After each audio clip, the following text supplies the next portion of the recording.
Hey everybody, are you ready for now we're out of water update? Even though we haven't ran out of water since Adam and Eve, but all of a sudden, Agenda 2030, we're out of water. Except for those data centers that are going to use millions of gallons of water per day.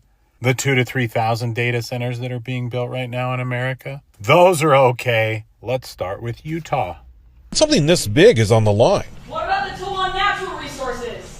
You're interrupting my meeting. The next time you'll be removed. There are bound to be interruptions. Where's that research coming from? Several of them. People feeling blindsided. I'm hearing a lot of ifs, shoulds. Okay, we're answering questions. Okay, we're not going to be taking a bunch of public comment. The public comment happened last week. Many people here saying they never heard about it. The project would generate its own power, estimated at more than twice what the whole state of Utah currently uses.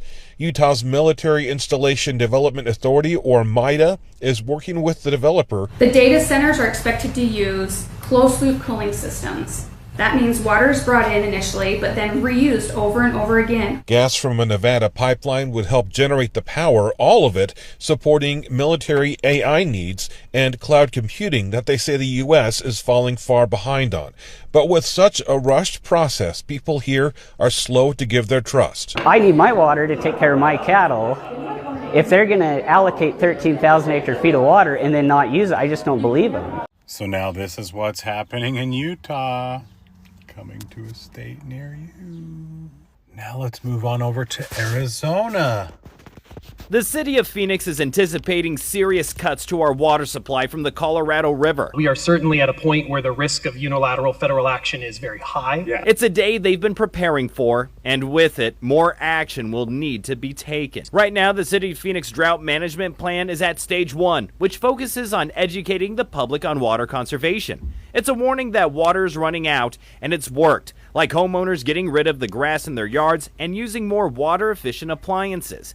But with these anticipated cuts at the federal level, we cannot conserve our way out of the problem of this magnitude. On Tuesday, the Water Services Department announced by the end of the year, Phoenix will likely enter stage 2 of the plan, where they will have to use backup water supplies to meet demand. It may include things like additional conservation education, expansion of water audits, incentives, and rebates to ensure efficient use of water. It could also bring surcharges, meaning if someone uses more water than what they are allocated, they could face additional charges for it. Hydrogen and oxygen create water in the ground, unlimited resources. That's the veins of the earth, just like oil. You are being lied to. What happens to that water? It gets generated with a lot of forever chemicals in it, and we, the EPA, does not have the equipment to actually clean that out. So I can tell you for a fact, the Google facility up in New Albany that currently exists today, it uses 387,000 gallons of water per day. That's the size of a small town. Bro caught my last video and decided to call me ignorant because I asked the question why data centers can't just use reverse osmosis to create more water. Honey, if you only knew how right I actually was. You're playing checkers with the official science, and I'm out here trying to find the source code. Let's talk about these millions of gallons of water that they pull every single day. So the textbook answer is that they need it for what's called evaporative cooling to stop the scaling. And that's that crusty white mineral buildup that's going to choke the pipes. But why did they even need that much cooling? That's because the data centers aren't just storing your cloud photos. They're like the motherboards for this entire reality, and they're hardwired, like plugged in directly to the sun planet. Yeah, you heard me. That star in the sky, it's a high voltage reflective sphere. When you plug a planetary power core into a localized grid, the heat isn't just hot, it's this molecular meltdown. And this is where the RO comes in. They're not just filtering water, they're performing a biological data wipe. So by forcing millions of gallons through those membranes, they strip the water of its memory, if you will, and its minerals, because minerals act like tiny antennas that would pick up the sunflux raw frequency and fry the hardware. They're creating no water. Now, that isn't about consuming a resource, I guess. It's about a multiplication loop. They take that purified empty liquid and cycle it at such a high velocity that it creates a thermal vacuum. So, I mean, you can call me ignorant if it helps you sleep, But while you're worrying about the plumbing, I'm watching them scrub the atoms of the planet just to keep this skylit from flickering. I really didn't trip over my words per se, I just bypassed your firewall. And if you guys really want to trip out, next time the sun is out, look at the sun, close your eyes, and tell me what you see. After watching that video, I was on a 2-day hiatus, binge researching everything I could on water and memory. And guess what ChatGPT told me? That there's no such thing as water holding memory at all. That it's unprovable, that it can't be tested.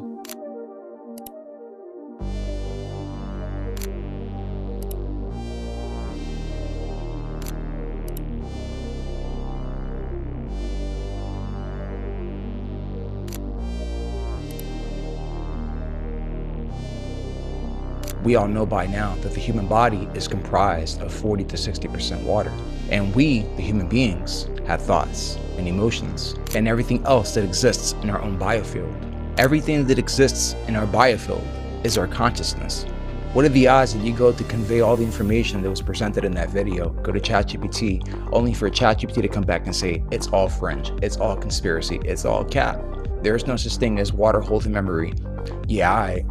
Here is water memory. You can do this experiment yourself just by showing an image to water for around 30 seconds and then freezing the water, and you will see a reflection of the image you showed it. This proves that water holds memory.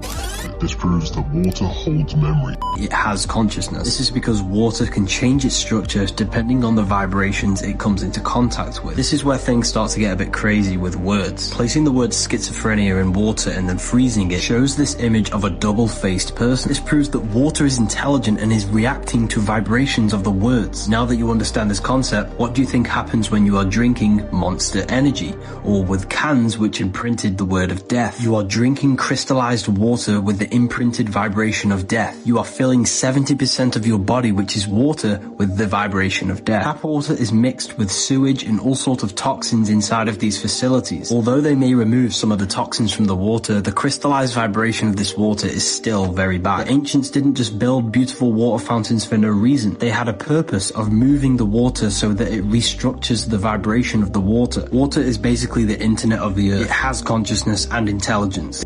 This is just a little nudge within me, but my question is this. Since we are comprised mainly of water, and inside of the water, we are consciousness, and so is the water within us. And they're trying to strip the very memory out of water, which is basically the memory out of creation, which is us, the walking, talking version of Mother Nature.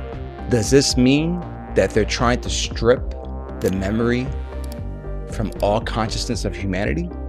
In the sense where they're trying to create a clean hard drive wipe of our minds and everything that we know, and erase everything that's within our consciousness to make us into a node for the machine, for the AI, stripping us of our individuality, of our own identity, and everything else that we are, for the sole purpose of uploading our consciousness into the Internet of Things.